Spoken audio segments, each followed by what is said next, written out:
আসসালামু আলাইকুম। আশা করি সবাই ভালো আছেন।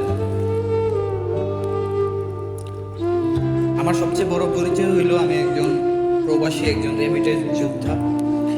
আর সেটা আমি যে দেশে থাকি না কেন, ইউরোপে থাকি অথবা মিডল কান্ট্রিতে থাকি অথবা আমি যে দেশে থাকি না কেন, আমার সবচেয়ে বড় পরিচয় হচ্ছে আমি একজন রেমিটেন্স যোদ্ধা। আমি প্রবাসী ইনকাম করে আমার দেশে আমি অর্থনৈতিকভাবে ভূমিকা পালন করছি, আমার পরিবারের কাছে টাকা লেনদেন করছি।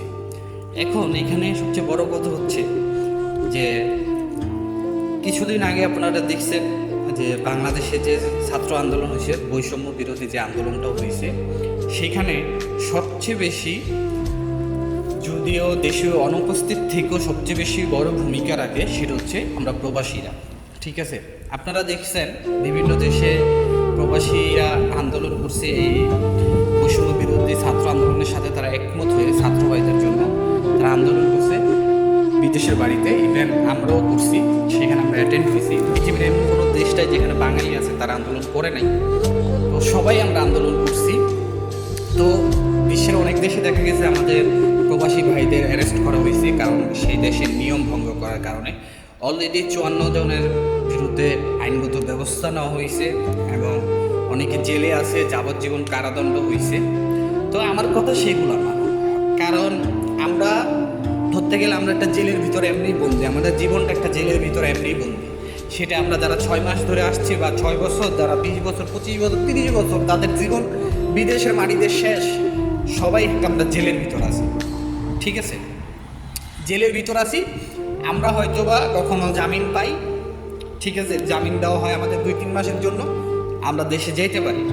কিন্তু আমার কথাটা আজকে সেই জায়গায় না। আমার কথাটা এই সমস্ত প্রবাসী, আজকে আমি সহ সমস্ত প্রবাসীরা, আমি কুকুরের চদম বইলা আমার বলতে মন চাইতেছে, নিজেও বলতে মন চাইতেছে। এর বড় কারণ হইল আমরা প্রবাসীরা এত কষ্ট করলাম, জেলে গেল, যাবজ্জীবন কারাদণ্ড হইল, এত কিছু হইলো, আমরা ছাত্র ভাইদের কথা শুনলাম, সব কিছুই শোনা হইল। ঠিক আছে, কোনো ভেদাভেদ রাখা হইল না আওয়ামী লীগ, বিএনপি, জামাত, মানে প্রবাসের মাটিতে। কিন্তু যে এখন নতুন সরকার গঠন হইল, সরকারের পতন হইল, নতুন সরকার গঠন হইল, কিন্তু যে রূপরেখা দেওয়া হইল সেইখানে প্রবাসীর নাম নাই। কিল্লিগা, এটা কিসের জন্য?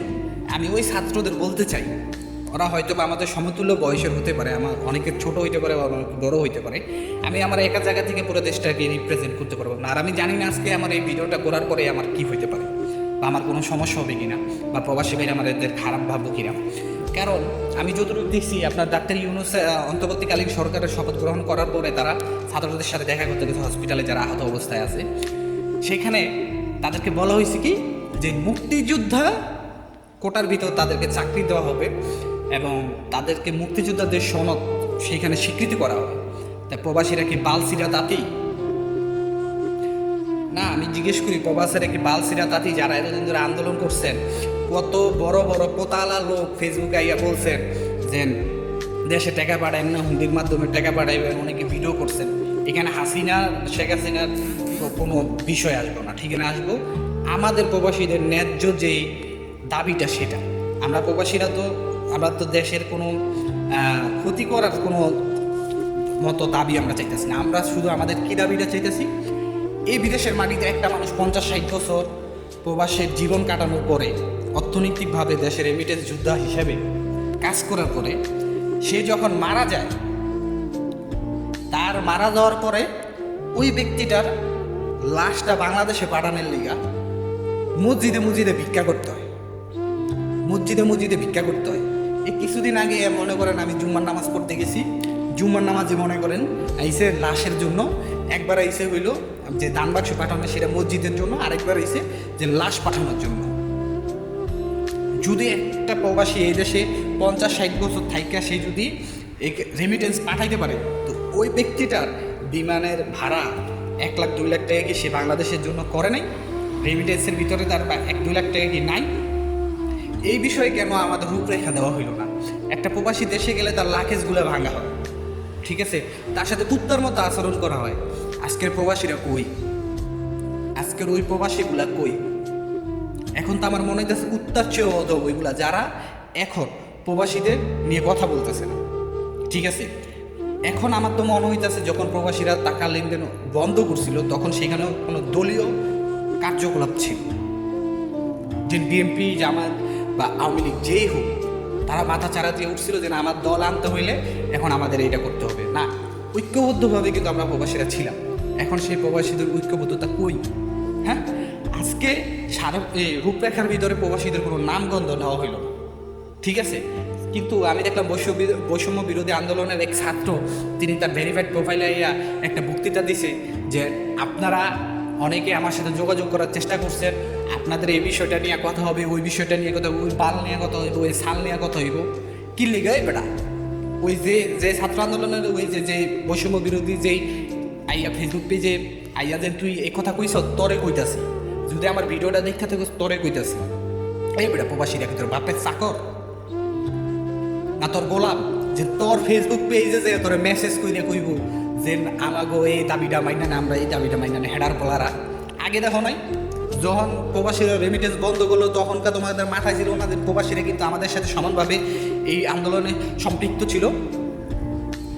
এগুলার এইসব বাইঞ্চোদের বাচ্চাগুলো যারা এই দেখেন এইসব আন্দোলন করার পরে এখন তারা নতুন রাজনৈতিক দল গঠন করার চিন্তা করতেছে, তারা চিন্তা করতেছে কীভাবে তারা এইসব জায়গায় ইনভলভ হবে, বড় বড় জায়গায় ইনভলভ হইব।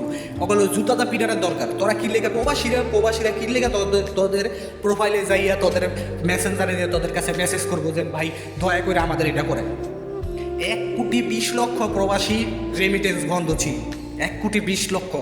যদি প্রতিদিন 1 টাকা করে পাঠাইতো 1,20,00,000 টাকা রেমিটেন্স আইতো প্রবাসী। কুত্তার বাচ্চারা এখন প্রবাসীকে ভুলিয়া গেছো না? কুত্তার বাচ্চারা বাঙালি জাতি হইলো খারাপ, বাঙালি জাতি হইলো খারাপ। আর এই ছাত্র মাত্র এগুলা সব হইলো বাইচোদ।